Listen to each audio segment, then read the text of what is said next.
Hello Year 3, and here is your next maths lesson. So I'm just going to share the screen.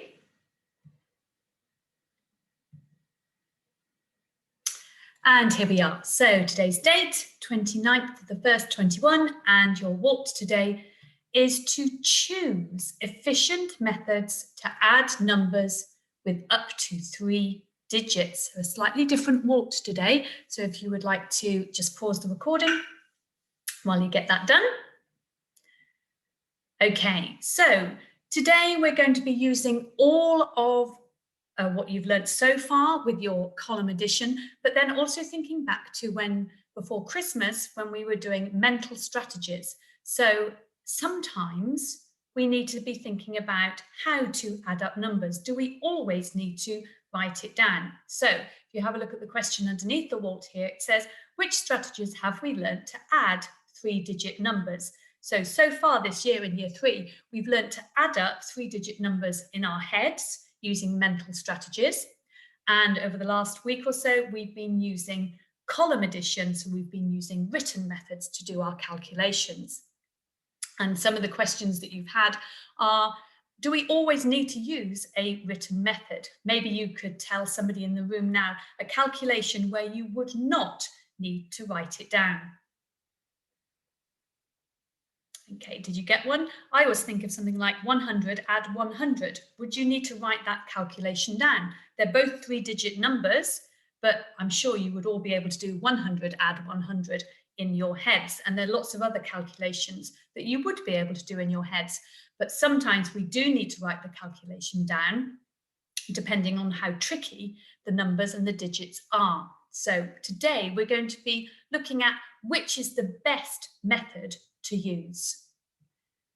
So here's a little bit of a recap. So here we've got a calculation. What's Colin asking us to do? 253 add 67. Okay, do you think the answer is A, B, or C? Which one do you think it definitely couldn't be straight away? Well, I think it definitely couldn't be B because look at the hundreds there. It's 824. And we're only adding together 253, add 67. There's nothing there that's going to get us up to 800. So I think it's definitely not B. Let's have a look at A and C. Quite close, 310 and 320. Let's do this as a written calculation so that we can check the answer. So I need 253 add, where's my 67 over here? No, make sure we're lining those up. 67, 6 tens and 7 ones. There's my equal sign. So now I can do my column addition. So 3 add 7 is 10. There needs to be some regrouping there. So that's 1 10 and 0 ones. You can see the 10 there. 3 add 7 is 10. And now I move on to my tens column.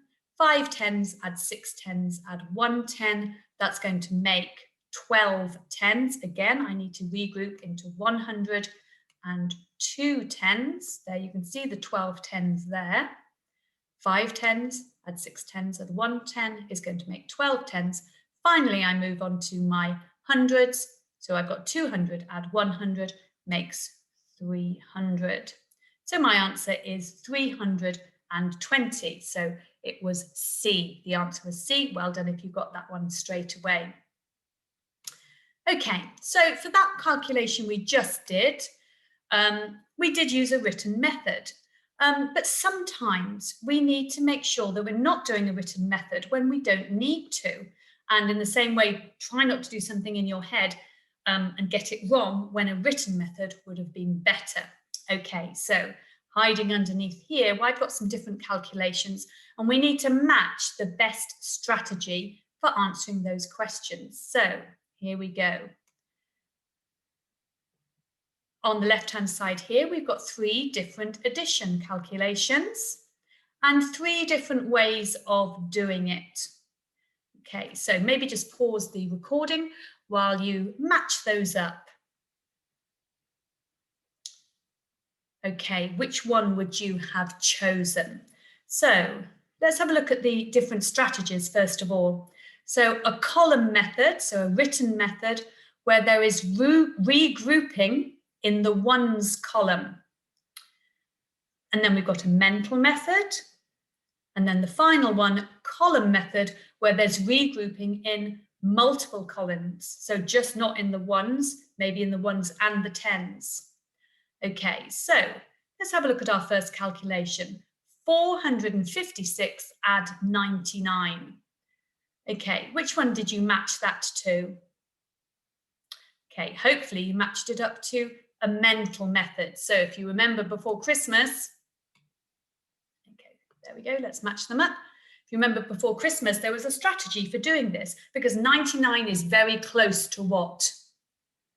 Very close to 100, isn't it? It's just one less than 100. So for 456, we would say that that's 456 add 100, which would be 556. And then we may need to make that adjustment at the end. So the answer would be 455. So this one we should be able to do as a mental method. We shouldn't need to write that one down.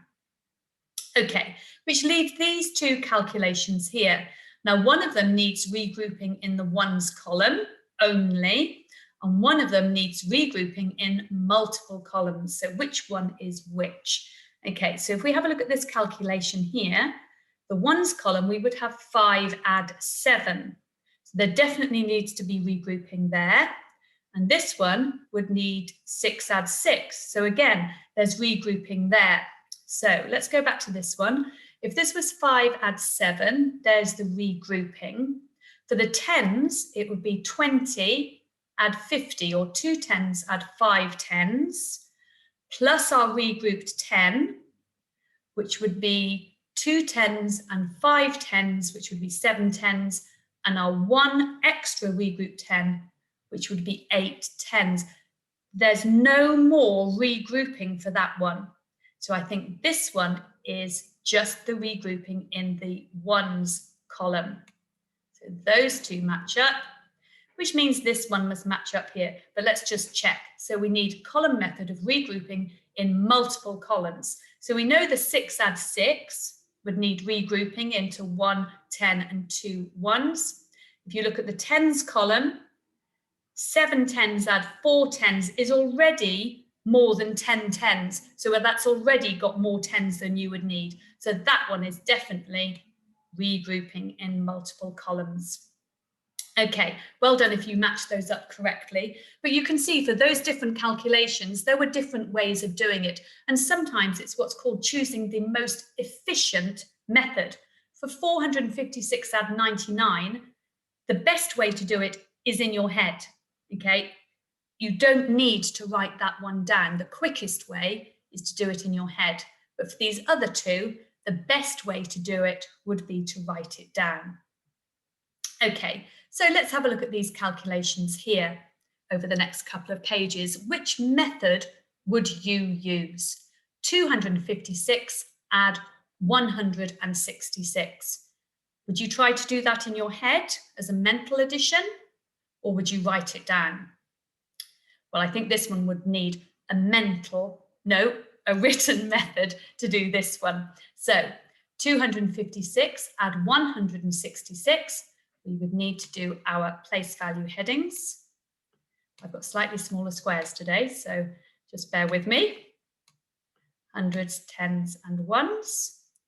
And then we would need 256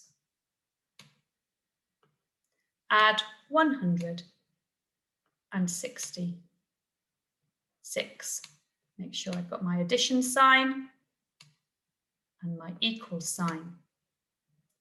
So now I can go about my addition, my column addition. 6 add 6 is 12, so I need to regroup into 1, 10, and 2 ones. Then I'm going to look at my tens column. I've got 5 tens and 6 tens, which makes 11 tens. Add on my extra 1 10 here, which has been regrouped, makes 12 tens again, which is regrouped into 166. and 2 tens, and then finally my hundreds column, which is 200 add 100, and then my extra 100, which makes 422. I would definitely use a written method for that one. Let's have a look at our next example. What about this one? 327 add 312. Would you need to do a column method for this? Have a look at the ones. It would be 7 add 2. Have a look at the tens. It would be 20 add 10, or 2 tens add 1 10. And the hundreds, 300 add 300. No regrouping here, okay? I think you, maybe with some jottings, you could add those two together, okay? And your answer would be, if I look at the ones, 7 add 2 would be 9. Oh, sorry, that is a 9. There we go. And the tens, 20 add 10, it's 30. And the hundreds, 300 add 300 is 600. So 639, I think you would be able to do that one, maybe with a little bit of jotting, but really that's another mental method. Okay, what about this one? Similar to one of the ones we've had on the slide before, 735 add 99. That 99 is very close to 100, so think of it as being 100, and then we do an adjustment at the end. So this would be 735 add 100, which would be 835. But we need to remember at the end that we need to make the adjustment because this wasn't actually adding on 100. So instead of it being 835, it's 834. Again, we could do that one in our heads. What about this one? 377 add 62. Okay, which method would you use for that calculation? I think this would be a written method. Okay, the ones don't need regrouping, but there is going to be needing some regrouping in the tens. I can see that already. So let's get in my place value headings. 377 add 62, making sure that my columns, so 62, there's no hundreds. So you could put a 0 in there if you wanted to add a reminder. So 6 tens and 2 ones. There's my equal sign. So now I can do my column adding. 7 add 2 is 9. No regrouping needed. 7 tens add 6 tens is 13 tens. We can't squish that into our tens box. We need to regroup 13 tens into 103 tens. Then we look at our hundreds. 300 add 100 is 400. My answer is 439. Okay, what about this one? 27 add 383. Okay, now some of you might have a go at doing this one in your head because you can probably spot the ones, that's 7 and 3, they're going to make a 10, and the tens, the 20 and the 80, they're going to make another 10. There does need to be a little bit of regrouping. So maybe write this one down to help you out, or you could do a full written method. Now, with your hundreds, tens, and ones, there's your place value headings. As the calculation is written, you could write 27 at the top and then 383 underneath, or you could put the 383 at the top and the 27 underneath. It doesn't matter which order you do the addition. Okay, so I'm actually going to put the biggest number at the top, 383, add 27, making sure my 20 is in the tens column and my 7 is in the ones column. So there's my equal sign. 3 add 7 from my ones column is going to regroup into 110 and 0 ones. My tens is 8 tens add 2 tens, add my regrouped 110. So that's 11 tens altogether. That's regrouping into 100 and 110. Now I can look at my hundreds, 300 add 100, which is 410. Okay, if you did that one in a mental strategy, just check that you've got the correct answer. Okay, so here are some for you to do in your books. So your do it calculations. It says use an efficient strategy to calculate those different sums here.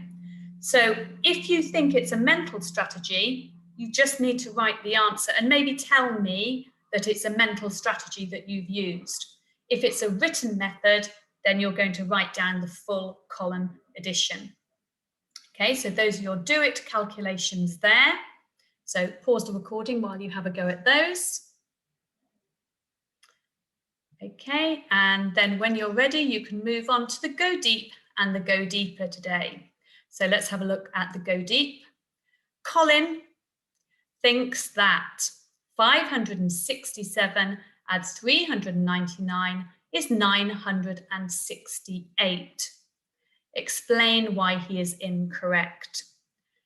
Okay, so have a think about what Colin might have done. Okay, he hasn't done a written method, otherwise he would have shown it here. So what method has he used and where has he gone wrong? Look at that 399. What's that very close to? There's a clue. And you'll go deeper today.